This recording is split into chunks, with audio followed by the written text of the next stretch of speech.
Welcome to Open Tuesday on BronxNet.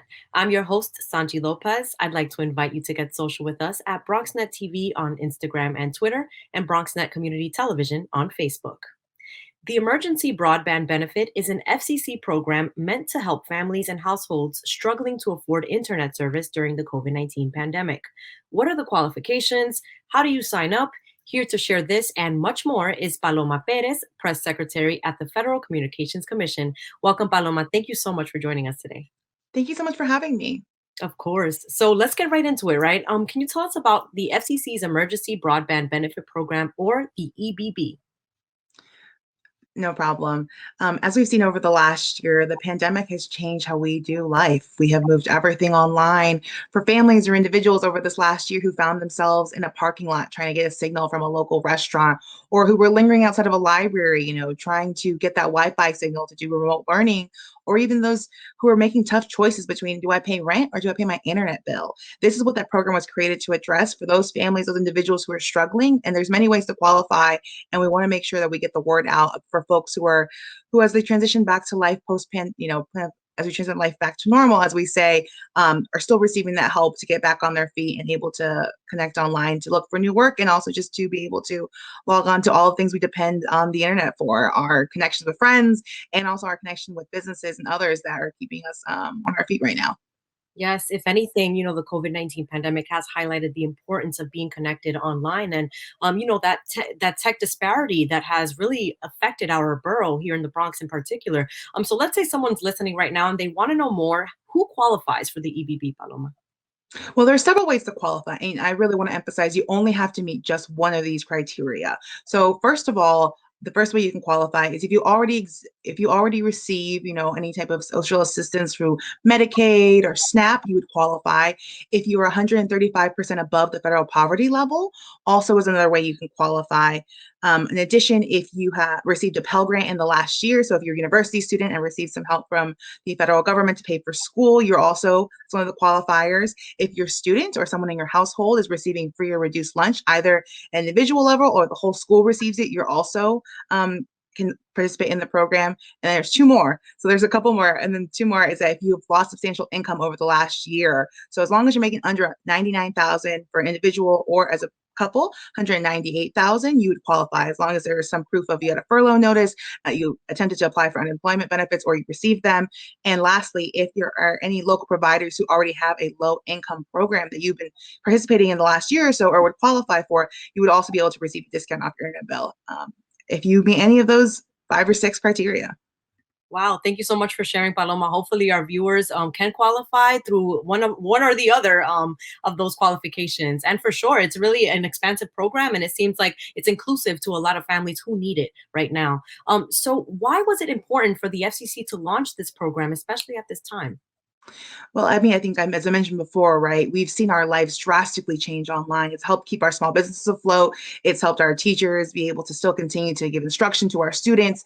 And ultimately, I think Congress recognized this and passed this law at the end of last year, at the end of 2020, and gave the FCC a very short timeline to get a $3.2 billion program off the ground. So right now, we are able to extend that assistance. And ultimately, as I mentioned, we recognize that although we are kind of, in some places reaching the tail end of the pandemic, for many folks, they are still struggling to get back on their feet. Maybe they're behind on rent, maybe they've fallen behind on some car payments, and this, small discount could at least help shift some of those resources that way. So although we are maybe not in the height of the pandemic, we recognize that we're not out of the woods yet, and that this assistance could still be very helpful for so many families across the country. Absolutely. And where do the funds come from exactly, and where do they go? Does the consumer receive the funds, or do the providers get it? It's a great question. So ultimately, Congress gave the FCC $3.2 billion to carry out this program. And the way the consumer will actually experience is that we pass that money to a participating provider. So say your local Optum or your local, internet service provider, and they pass on that $50 a month discount to you. So you'll see that discount on your bill every month, as long as you're in the program. Got it. Okay. So far, Paloma, in New York, Optimum and Verizon appear to be on the most recent provider list. How can consumers find out which other providers are participating? So you can go to fcc.gov/broadband benefits. There you will find several resources along with the ability to see which local providers are available in all of New York. And if you don't see your provider on the list by chance and you want to encourage them, you may directly reach out to them and say, you know, we are a qualifying household in the Emergency Broadband Benefit Program. Have you talked to the FCC? And then follow up with them accordingly. But we do have an expansive list. We have over 825 providers as of right now across the country who are participating. So we are seeing interest across, in every single state and territories in Puerto Rico, in the districts. So there is a need and there is a demand being met, but we obviously recognize that everyone is going to be represented on that list and encourage those who haven't to join us because we are seeing immense interest in the program because there is a high demand and there's help. There's people need help right now. Right. Is the program temporary or is it permanent? Is it something that's always going to be around? So right now, the way that Congress created the program it is a temporary. While $3.2 billion we recognize is a very large pot of money, we do recognize that it will run out eventually. And with that in mind, we did put some measures in place so folks aren't shocked, one day they're getting their internet service fully covered or discounted, and the next month they have to account for those extra $50, which could be a grocery bill easily. So we've asked providers as part of participation that they need to give their customers a time to either continue opting into service or can opt out. But with that said, we recognize this is a short-term solution. This is not the end-all be-all to addressing internet affordability. We really want to call on Congress to look at the success of this program. We want to look at the data. Who do we reach? Who do we not reach with this temporary kind of pilot program in some ways to really make the case that internet affordability is a key part of bridging the digital divide. And we need to look at the results of this Emergency Broadband Benefit Program to find a longer-term solution so folks aren't finding themselves in the same place regardless of the pandemic or not. Right. And speaking of the digital divide, also, Paloma, a lot of parents, found themselves at a standstill affording, tablets or laptops for their children. I know that another part of the program also provides a discount for purchasing a laptop. Can you emphasize on that a little bit more? Yeah, no, that's absolutely right. So part of it not only is the $50 a month discount, but also if you, as you mentioned, if your internet service providers also in this program, they can also give you a $100 discount, which depending on if you're getting a tablet, whether you're getting a discount on a laptop, a desktop, any of those of the above, you can receive that discount as well. So it's a way to help at least shifts a little bit of that cost off of the consumer. While we know that obviously a tablet or a computer probably won't be fully covered by that, but at least it helps a little bit, right? And ultimately, this is meant to serve as a kind of a lifeline or just a temporary solution. But we recognize that we're doing all we can to get the word out so folks can take advantage of both the monthly internet discount and the device discount. Right. And just, to give a scenario here, let's say someone is tuning in, this airs on cable, but Mhm. not everyone has access to tech right now. How can they sign up, by phone or can they just call their provider and ask for this service after, inquiring about it? How does it work if they don't have internet access right now?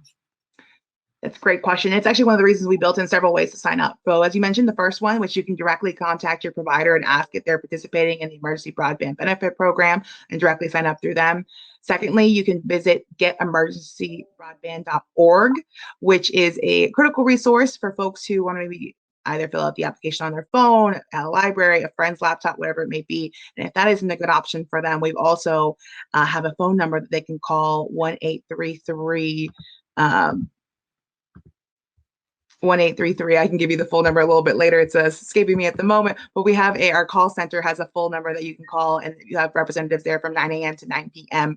Eastern Standard Time who can walk you through some of that. And additionally, also, if you go to emergencybroadband.org, you can also download a paper application and send it into our PO box, and we will receive it and process it and send it back to you. And you can then take that notification that you've been accepted into the EBB program and to a participating provider and go from there.